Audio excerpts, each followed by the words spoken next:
નમસ્કાર, હું રૂસાંગ ઠાકર. કોમોડિટી કેપિટલમાં આપનું હાર્દિક સ્વાગત છે. માર્કેટમાં ખાસી એવી ઉથલપાથલ છે, એના વિશે વિગતે ચર્ચા કરીશું, પરંતુ સૌથી પહેલા નજર કરીએ હેડલાઇન્સ પર. હિન્દ મહાસાગર સુધી પહોંચ્યું ઈરાન યુદ્ધ. અમેરિકાએ ઈરાનનું જહાજ ઉડાવ્યું, ટોર્પિડોનો ઉપયોગ કરવામાં આવ્યો.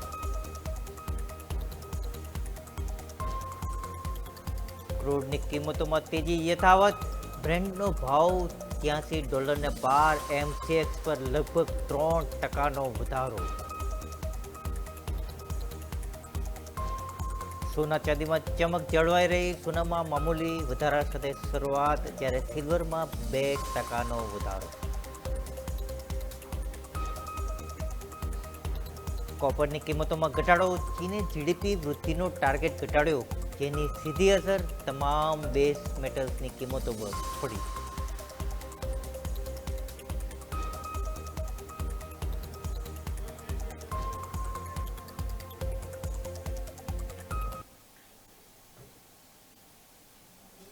અત્યારે યુદ્ધનો ભડકો છે ને એટલે જ કેટલીક કોમોડિટીમાં તેજીનો તડકો જોવા મળી રહ્યો છે.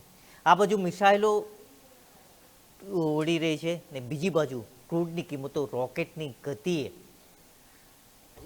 જઈ રહ્યા છે. આવા માહોલમાં સોના, ચાંદી, ક્રૂડ, નેચરલ ગેસ તમામની કિંમતોમાં જબરદસ્ત વધારો જોવા મળી રહ્યો છે. પરંતુ ભારતીય રૂપિયા માટે સતત ચિંતાની સ્થિતિ રહી છે. બેઝ મેટલ્સની કિંમતોમાં પણ ભારે ઉથલપાથલ મચી છે. ખાસ કરીને કોપરની કિંમતોમાં ઘટાડો જોવા મળી રહ્યો છે.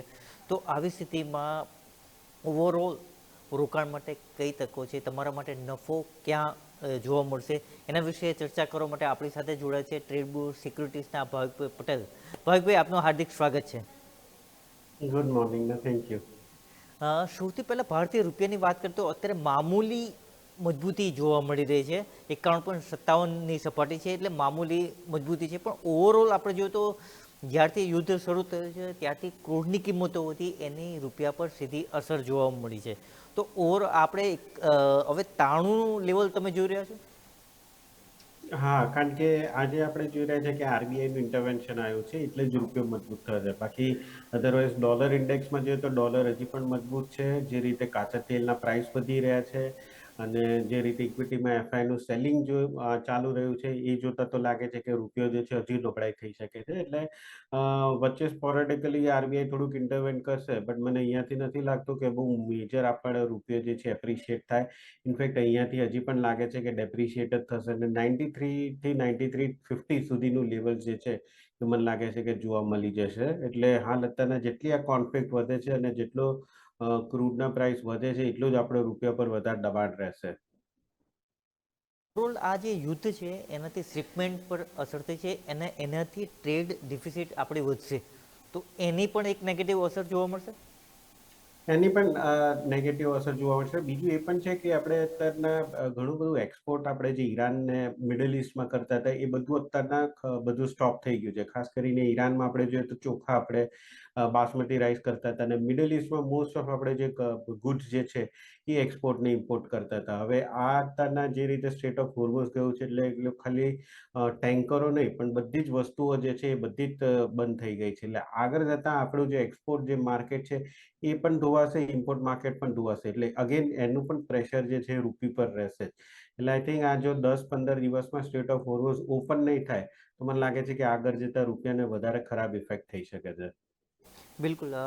ગોલ્ડની વાત કરીએ તો બુધવારે 1,61,525 પર બંધ થયું હતું અને અત્યારે 1,62,184નો ભાવ છે. 0.41%નો મામૂલી વધારો છે.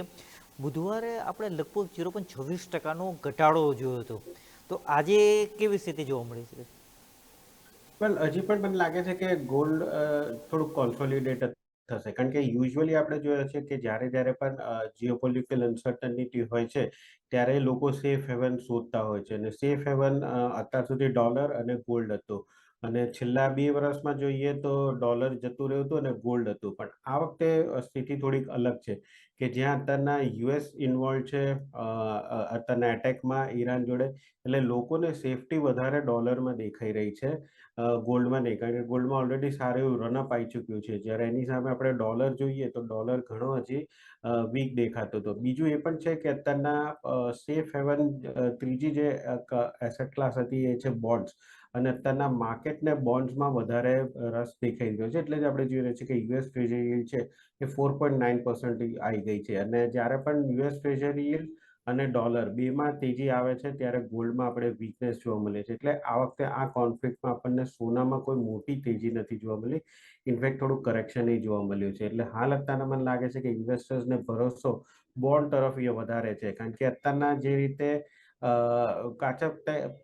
તેલની પ્રાઇસ વધી રહી છે એ રીતે લાગી રહ્યું છે કે મોંઘવારી વધશે તો જે ફેડ જે છે એ એમનું રેટ કટ મે બી ડિલે કરશે, અને કદાચ જો મોંઘવારી સતત રહેશે તો કદાચ હાઇક પણ કરવું પડશે, જે અગેન ડોલર માટે સારું છે અને ટ્રેઝરી yield માટે સારું છે. એટલે આ બધું લાંબુ જોતા અત્યારના ઇન્વેસ્ટરોને વધારે વેલ્યુ ટ્રેઝરી yield અને ડોલરમાં દેખાઈ રહ્યું છે. એટલે જ સોનું જે છે એ થોડુંક કોન્સોલિડેટ થાય છે, કોઈ મોટો ભડાકો નથી. બટ અગેન ઓવરઓલ આપણે જોઈએ તો અત્યાર સુધીની લોંગ ટર્મ ફંડામેન્ટલ સોનામાં સારું છે. શોર્ટ ટર્મ મને લાગે છે કે આ કોન્ફ્લિક્ટમાં અત્યારના વધારે એટ્રેક્ટિવ બિડ જે છે એ બોન્ડમાં દેખાઈ રહ્યો છે. એટલે સોનું મને લાગે છે કે થોડુંક કોન્સોલિડેટ થશે, 5,000 થી 5,300 આ રેન્જ છે, એમાં જ મને લાગે છે કે ટ્રેડ થશે.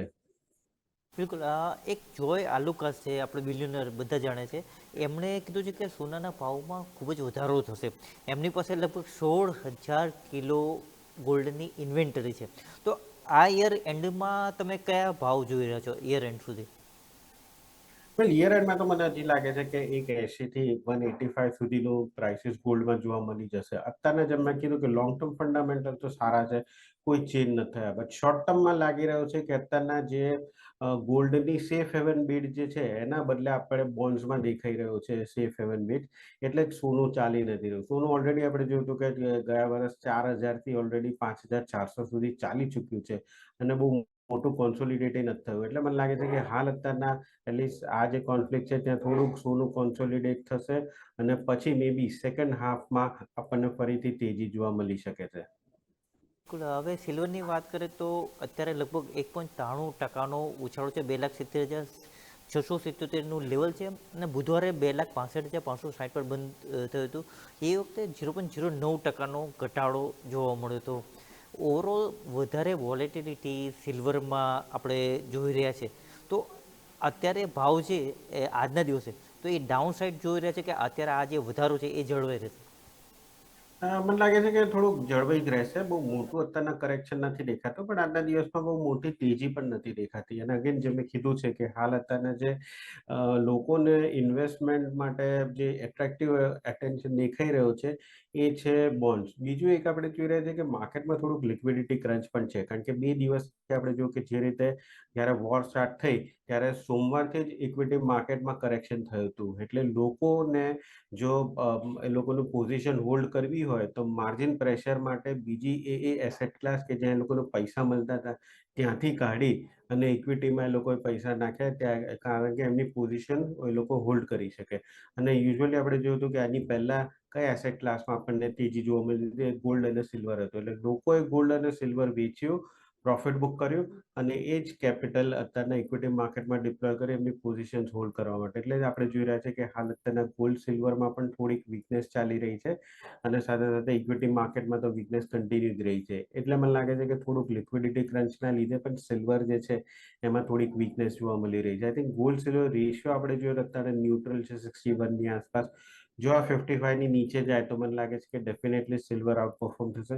65 ઉપર જશે તો મને લાગે છે કે અગેન ગોલ્ડ જે છે એમાં આપણને તેજી જોવા મળશે. તો હાલ અત્યારના મારો સિલ્વરમાં થોડુંક આઉટલુક ન્યુટ્રલ જ છે. બહુ મોટી તેજી કે બહુ મોટી મંદી નથી દેખાઈ રહી. જ્યાં સુધી $78ની નીચે નથી જતું ત્યાં સુધી આઈ થિંક સારું છે.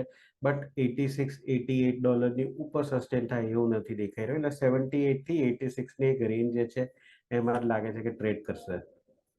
જો અત્યારે આ યુદ્ધ ચાલી રહ્યું છે એ 4-5 અઠવાડિયા સુધી વધુ ચાલે ને તો કેવી સ્થિતિ રહેશે? ને ધારો કે શોર્ટ ટર્મમાં એકાદ બે દિવસમાં જો સમાધાન થઈ જાય તો કેવી સ્થિતિ રહેશે સોના ચાંદીના ભાવમાં?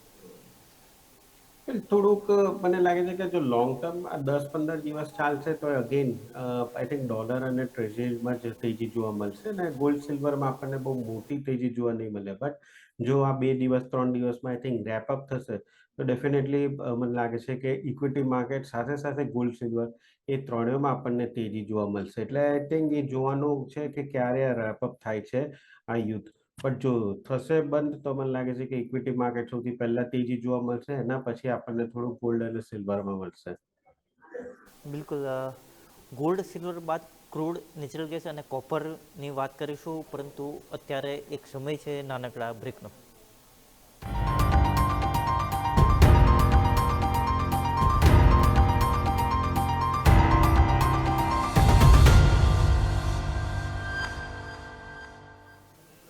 બ્રેક બાદ આપનું સ્વાગત છે.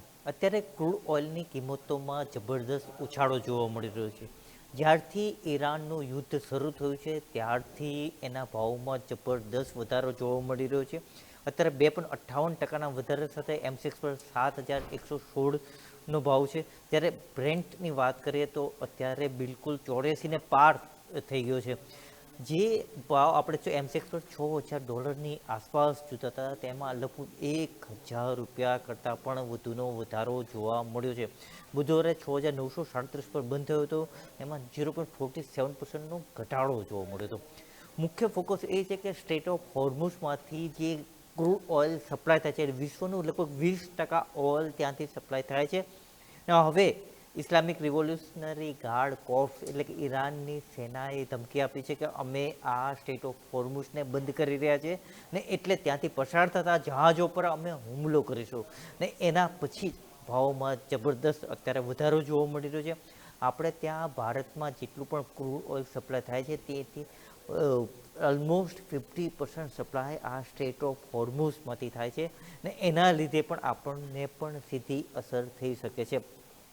ભાવિકભાઈ, અત્યારે 84નો ભાવ અત્યારે ઓલરેડી આપણે જોઈ રહ્યા છે. $100નો ભાવ જોવા મળે એવી કેટલી શક્યતા? $100નો ભાવ તો જો આ સસ્ટેન થશે 15 દિવસથી વધારે સ્ટેટ ઓફ હોર્મોઝ બંધ રહેશે તો જોવા મળી શકે છે. જો 15 દિવસની અંદર થશે તો મને લાગે છે કે મે બી નહીં જોવા મળે. એટલે અત્યારના માર્કેટ પણ આપણે જોઈએ તો થોડુંક વેઇટ એન્ડ વોચ મોડમાં છે કે કેટલો વખત સુધી બંધ રહે છે. કારણ કે યુએસએ પણ એક તરફથી કીધું છે, કારણ કે અત્યારના મોસ્ટ ઓફ જે ઇન્સ્યોરન્સ છે એ લોકો ઇન્સ્યોરન્સ બંધ કરી દીધું છે જે કાર્ગો છે એ લોકોના, કારણ કે અત્યારના બહુ રિસ્કી છે અને ઈરાન રિવોલ્યુશનરી ગાર્ડ્સ જે છે એ લોકોએ ચોખ્ખી ધમકી આપી છે કે જે પણ શિપ જશે તે લોકોને એ લોકો ઉડાડી દેશે. એટલે અત્યારના ઇન્સ્યોરન્સ પ્રીમિયમ બંધ થઈ ગયો છે. એટલે એની સામે યુએસએ કીધું છે કે એ લોકો ઇન્સ્યોરન્સ આપશે. બટ અગેન એ કહે છે અને કરવામાં બે ડિફરન્સ છે, કારણ કે ગવર્મેન્ટ ભલે કહે પણ અલ્ટિમેટલી પ્રાઇવેટ ઇન્સ્યોરન્સ છે એ લોકો કોઈ ઇન્સ્યોરન્સ આપવાના નથી અનલેસ એન્ડ અન્ટિલ ગવર્મેન્ટ પોતે ઇન્સ્યોરન્સ આપે, જે મને નથી લાગતું. સેકન્ડ એ પણ છે કે યુએસએ એવું પણ કીધું છે કે અમે જે શિપ્સ જે પાસ થશે એ લોકોને હેલ્પ કરીશું, એ લોકોને ડિફેન્ડ કરીશું. બટ અગેન એ પોસિબલ નથી, કારણ કે આટલી બધી કાર્ગોઝ આવવાના છે એ બધાને એ લોકો ડિફેન્ડ ના કરી શકે. ત્રીજું એ પણ છે કે અત્યારના યુરોપ જે છે, ખાસ કરીને ફ્રાન્સ, એ લોકો પણ એક કોએલિશન બનાવી રહ્યું છે કે સ્ટેટ ઓફ હોર્મુઝને ડિફેન્ડ કરવા માટે. બટ અલ્ટિમેટલી એ જ ક્વેશ્ચન થાય છે કે જો સ્ટેટ ઓફ હોર્મુઝ બંધ રહેશે તો મને લાગે છે કે આઈ થિંક $100 ઉપર જશે, કારણ કે ત્યાંથી નહીં જાય તો પછી એ લોકો કેપ ઓફ ગુડ હોપ્સથી જો એ લોકો કાર્ગો ટ્રાન્સફર કરશે તો એ વાર લાગશે, અગેન પ્રાઇસ વધશે અને ટાઈમ પણ લાગશે. એટલે મને લાગે છે કે અત્યારના વેટ એન્ડ વોચ સિચ્યુએશન છે. હાલ અત્યારના તો મને નથી લાગતું કે કાચા તેલમાં કોઈ પણ કરેક્શન આવે અનલેસ એન્ડ અન્ટિલ ઈરાન જો છે બેકડાઉન થાય છે અને આ જે વોર છે ઓછી થાય છે. જ્યાં સુધી નથી થતું ત્યાં સુધી હું એટલીસ્ટ એક્સપેક્ટ કરી રહ્યો છું કે બ્રેન્ટ જે છે 100 નહીં પણ એટલીસ્ટ $90 સુધી આવી શકે છે અને WTI જે છે એ એટલીસ્ટ $84 સુધી આવી શકે છે. ઓવરઓલ અત્યારના મને લાગે છે કે કાચા તેલમાં જે તેજી છે એ કન્ટિન્યુ જ રહેવાની છે. ઓવરઓલ આપણા ભારત માટે ખરેખર કેટલી ચિંતા, કેમ કે આપણે ઓલમોસ્ટ હાફ ઓઇલ છે એ સ્ટેટ ઓફ હોર્મુઝથી લઈએ છે અને બીજી તરફ રશિયા પાસેથી ક્રૂડ ઓઇલ ખરીદીએ તો ટ્રમ્પ લાલ ચોળ થઈ જાય. તો આવી સ્થિતિમાં ભારત પાસે કયા ઓપ્શન્સ છે? આઈ થિંક ઇન્ડિયાએ રશિયા પાસથી લેવું જ પડશે, કારણ કે હાલ અત્યારના મને નથી લાગતું કે જો આપણે રશિયા પાસથી લઈએ તો યુએસ ના પાડશે, કારણ કે અલ્ટિમેટલી તો આપણે મોસ્ટ ઓફ સાઉદી અરેબિયા ને મિડલ ઈસ્ટથી લઈએ છીએ, અને મિડલ ઈસ્ટથી આપણે જોયા છે કે અત્યારના સ્ટેટ ઓફ હોર્મુઝ બંધ છે, એટલે આપણી પાસે ક્રૂડ આવતું નથી. બીજી વાર આપણી પાસે ઓપ્શન એ નથી, યુએસ પાસે એટલું બધું છે નહીં, વેનેઝુએલા પાસે એટલું છે નહીં કે લોકો આપણને આપવાના છે. રશિયાએ ચોખ્ખું કીધું છે કે ઇન્ડિયન વોટર્સમાં અત્યારના આઈ થિંક 9 મિલિયન બેરલ્સ જેટલું ક્રૂડ જે છે, તો એ જો હા ઇન્ડિયા હા પાડે તો 2 અઠવાડિયામાં આપણી રિફાઇનરીઝ પર આવશે. એટલે મને લાગે છે કે, અને આપણી પાસે જોઈએ તો સ્ટ્રેટેજિક રિઝર્વ જે છે એ ખાલી 20-25 દિવસનું જ છે.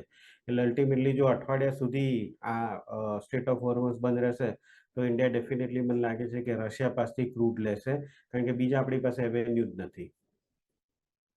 ઓવરઓલ આપણે જોઈએ તો ઓઇલ ફિલ્ડ્સ અત્યારે રિફાઇનરીનું કામ છે, ઓઇલ ફિલ્ડ્સનું કામ એને અસર થઈ છે. હવે એને રિસ્ટોર કરતાં કેટલો ટાઈમ લાગે, અને એને લીધે આપણને ઓઇલ સપ્લાય મળતા, ધારો કે યુદ્ધ બંધ થઈ જાય છે તો પણ ઓઇલ ફિલ્ડ્સને રિસ્ટોર થતાં કેટલો ટાઈમ લાગે, ને એને આપણે સપ્લાય મળતા કેટલો વખત મળશે ભારત સુધી સપ્લાય પહોંચતા?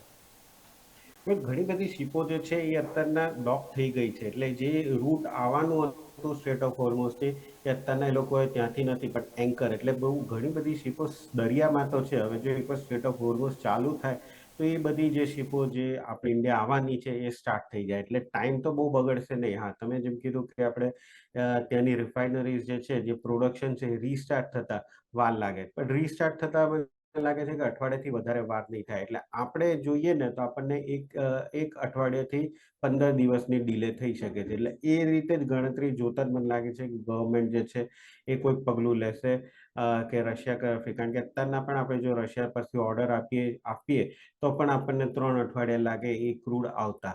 એટલે અલ્ટિમેટલી આપણે હવે જોવાનું છે કે આપણી પાસે કેટલા દિવસનું છે બફર ઝોન છે, 3 અઠવાડિયાનું છે, તો 3 અઠવાડિયામાં કયું સૌથી પહેલા આવે, રશિયાનું આવે છે કે જો વોર બંધ થાય છે તો મિડલ ઈસ્ટથી આવશે. એટલે મને લાગે છે કે કશેક ને કશેક એટલે આ ફ્રાઈડે સુધીમાં કે મેક્સિમમ આ સન્ડે સુધીમાં ગવર્મેન્ટ ડિસિશન લઈ લેશે કે આઈધર રશિયા પાસે લેવાનું છે કાં તો પછી બીજું શું કરવાનું છે.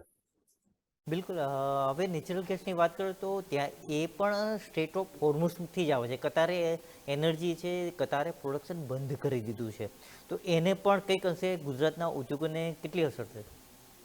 પણ ઘણી બધી અસર પડશે. ઇનફેક્ટ આપણે જોઈએ તો મોસ્ટ ઓફ નેચરલ ગેસમાં આપણે જે ફર્ટિલાઇઝર જે છે એના માટે હીટિંગને જોઈએ છે, સ્મેલ્ટર્સ જે છે એના માટે નેચરલ ગેસ જોઈતો હોય છે, એટલે એની અસર થશે. ને બીજું ઇસ્યુ આપણે એ છે કે આપણે 50%થી વધારે નેચરલ ગેસ જે છે એ કતારથી આવે છે. બીજી આપણી પાસે ઓપ્શન છે નહીં, કારણ કે નેચરલ ગેસના આપણે જોઈએ પ્રોડ્યુસર્સ તો એક યુએસ છે, એક મિડલ ઇસ્ટમાં કતાર છે, પછી આપણે આ બાજુ જોઈએ તો રશિયા છે અને ઓસ્ટ્રેલિયા છે. હવે રશિયાનું જે છે એ પાઇપલાઇનથી અત્યાર સુધી યુરોપને જતું હતું, અને હવે અત્યારના ચાઇનાને જાય છે. એ આપણને એલએનજી એક્સપોર્ટ નથી કરતું. યુરોપને યુએસ મોકલે છે, એટલે યુએસ પાસે એક્સ્ટ્રા છે નહીં, કારણ કે એ લોકો પોતે વાપરે છે ને યુરોપને મોકલે છે. આપણે કતાર પાસથી લઈએ છીએ, આપણી પાસે કોઈ બીજી પાઇપલાઇન કશેથી આવતું નથી. એટલે આ જો સ્ટ્રેટ ઓફ હોર્મુઝ બંધ રહેશે તો આપણી પાસે અત્યારના કોઈ જ બીજું ઓલ્ટરનેટિવ છે નહીં નેચરલ ગેસમાં.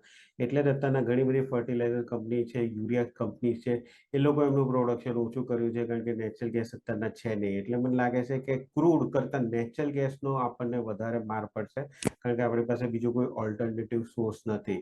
બટ અગેન મને લાગે છે કે જો અઠવાડિયાની અંદર આ સ્ટ્રેટ ઓફ હોર્મુઝ ચાલુ થઈ જશે તો નેચરલ ગેસના પ્રાઇસ અત્યારે નહીં વધે. હાલ અત્યારના નેચરલ ગેસના પ્રાઇસ એટલા બધા નથી વધ્યા, કારણ કે યુરોપ પણ અત્યારના યુક્રેનને કીધું છે કે રશિયાથી જે નેચરલ ગેસ આવે છે આવવા દો, અને પ્લસ યુએસ જે છે એ તો યુરોપને મોકલવાનું છે. એટલે અત્યારના તકલીફ આપણને વધારે છે બીજી બધી કન્ટ્રીઝ કરતા. ની વાત કરીએ તો અત્યારે 0.37% ઘટાડો છે, 1204.85નું લેવલ છે, અને બુધવારે 1197.25 પર બંધ થયા હતા.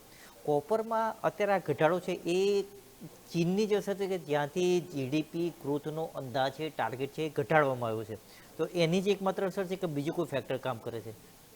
અને એની જ અસર છે, કારણ કે ચીનના જે 5 વર્ષનો પ્લાન છે, લોકો વધારે ફોકસ એઆઈ કર્યું છે, એ લોકોને હવે ખબર પડી ગઈ છે કે 6% 5%નો ગ્રોથ જે છે સસ્ટેનેબલ છે નહીં આટલી મોટી ઇકોનોમી માટે. એટલે એ લોકોએ જીડીપીનો ગ્રોથ પણ ઓછો કર્યો છે. પ્લસ સેકન્ડ અત્યારના આપણે જોઈએ તો જે રીતે બેઝ મેટલ્સના પ્રાઇસ પણ વધ્યા છે એ રીતે પણ અત્યારના થોડી ડિમાન્ડ જે છે એ વીક થઈ છે. યુઝ્યુઅલી આપણે જોઈ રહ્યા છે કે લોકોનું ન્યૂ યર પછીની જે ડિમાન્ડ જે છે ધીમે ધીમે વાર થાય છે આવતા, અને હવે જ્યાં મિડલ ઇસ્ટમાં ઇસ્યુ થયો છે એના લીધે બધે જ world wide I think demand જે મેટલ્સની છે ઓછી થવાની છે. એટલે કોપરનું જોઈએ પ્રાઇસ તો થોડુંક સાઇડવેઝ છે. બીજું એ પણ છે કે ડોલર ઇન્ડેક્સમાં તેજી છે. જ્યારે જ્યારે ડોલર ઇન્ડેક્સમાં તેજી થાય છે ત્યારે આપણે જોતા હોય છે કે બેઝ મેટલ્સ, કારણ કે બેઝ મેટલ જે છે ડોલરમાં ટ્રેડ થતું હોય છે, એટલે strength of dollar is negative for base metal price. એટલે અગેન બેઝ મેટલ પ્રાઇસીસમાં આપણને નીચે જોવા મળે છે. ખાલી એલ્યુમિનિયમમાં આપણને તેજી જોવા મળે છે, કારણ કે મિડલ ઇસ્ટમાં જે બે કંપની જે છે એ લોકોએ સ્મેલ્ટર્સને એલ્યુમિનિયમનું પ્રોડક્શન બંધ કર્યું છે આ યુદ્ધના લીધે. એટલે આગળ જતા લાગે છે કે સપ્લાયનો થોડો ઇસ્યુ થઈ શકે છે, એટલે એલ્યુમિનિયમ અત્યારના તેજી જોવા મળે. બાકી કોપર અને ઝિંક જે છે એ કોન્સોલિડેટ થાય છે. બહુ મેજર એક્સક્યુઝ મી કરેક્શન મને નથી દેખાતું, બટ ટોપ જો પિક મારે લેવી હોય બેઝ મેટલ્સમાં તો આઈ વુડ સે હું એલ્યુમિનિયમ જ પિક કરીશ. 330ની આસપાસ ચાલી રહ્યું છે. 325ના સ્ટોપ લોસથી પોઝિશનલી બાય કરી શકાય છે 340ના ટાર્ગેટ માટે. એલ્યુમિનિયમની વાત કરીએ તો સિટી ગ્રુપે 3 મહિના માટે ટાર્ગેટ વધારીને $3600 કર્યું છે. અત્યારે ઓલરેડી 3370 છે ભાવ. તો એલ્યુમિનિયમમાં કેવી સ્ટ્રેટેજી અપનાવવી જોઈએ? અને મેં કીધું ને કે એલ્યુમિનિયમ જ સૌથી સારું દેખાય છે, કારણ કે કોપરમાં તો ઓલરેડી સારી ઇન્વેન્ટરી છે જ. ઝિંકની વાત કરીએ તો ઝિંકની ઇન્વેન્ટરી ઓછી થઈ હતી, બટ એલ્યુમિનિયમમાં આપણે જોયું કે જે અત્યારના રિસન્ટલી જ આ વોરના લીધે પ્રોડક્શન બંધ થયું છે મિડલ ઇસ્ટમાં, અને ચાઇનામાં આપણે જોઈએ તો ચાઇનામાં ઓલરેડી કેપ છે, કારણ કે એ લોકોએ કહી દીધું છે કે આનાથી વધારે પ્રોડક્શન કરવાનું નહીં, એટલે ફૂલ્લી અત્યારના કેપ થઈ ગઈ છે. એટલે પ્રોડક્શન આગળ વધવાનું નથી, અને મિડલ ઇસ્ટની જે પ્રોડક્શન છે એ ઓછી થવાની છે. એટલે કશેક ને કશેક આગળ જતા સપ્લાય શોર્ટેજ થવાનું છે, જેના લીધે જ આપણે જોઈ રહ્યા છે કે એલ્યુમિનિયમના ભાવ વધી રહ્યા છે. આવ્યું છે કે એલ્યુમિનિયમ અહીંયાથી એટલીસ્ટ પોઝિશનલી પણ જોઈએ તો 340ની આસપાસ મને લાગે છે કે શોર્ટ ટર્મ ટાર્ગેટ આવી શકે. 325ના સ્ટોપ લોસથી બાઇંગની રિકમેન્ડેશન છે. એ બિલકુલ ભાવિકભાઈ, આપે ખૂબ મહત્વની જાણકારી આપી, એ બદલ આપનો ખૂબ ખૂબ આભાર, ને આપના તરફથી સ્ટાન્ડર્ડ ડિસ્ક્લેમર. જે પણ મેં એડવાઇસ આપી છે એ મેં મારા ક્લાયન્ટને શેર કરી છે, એટલે એ લોકોની પોઝિશન હોઈ શકે. મારા પર્સનલ પોર્ટફોલિયોમાં કોઈ કોમોડિટી પોઝિશન નથી. આપનો આભાર. હવે માર્કેટમાં ભાવ પર નજર કરીએ તો 0.18%ના વધારા સાથે ગોલ્ડ 1,61,816ના લેવલ છે. સિલ્વરમાં 1.29%નો વધારો છે, 2,68,992નું લેવલ જોવા મળી રહ્યું છે. સ્ટાર્ટિંગમાં ભાવ ખાસા લગભગ 3% સુધી પહોંચી ગયા હતા, ત્યાંથી પ્રોફિટ બુકિંગની અસર જોવા મળી. ક્રૂડ ઓઇલમાં 2.23%ના વધારા સાથે 7,092નું સ્તર છે. નેચરલ ગેસમાં 1.14%નો વધારો સાથે 275.50નું સ્તર જોવા મળી રહ્યું છે. એલ્યુમિનિયમમાં 0.86%નો વધારો છે. કોપરમાં 0.43%નો ઘટાડો સાથે 1204.15નું લેવલ જોવા મળી રહ્યું છે. ઝિંકમાં 0.05%નો મામૂલી વધારા સાથે 328નું લેવલ જોવા મળી રહ્યું છે. આ તો થઈ વાત નોન એગ્રી કોમોડિટીસની. હવે હાર્દિક અને ધવલ પટેલ આપની સાથે જોડાશે અને એગ્રી કોમોડિટીસના માર્કેટનો મૂડ અને મિજાજ કહેશે. મને રજા આપશો. નમસ્કાર.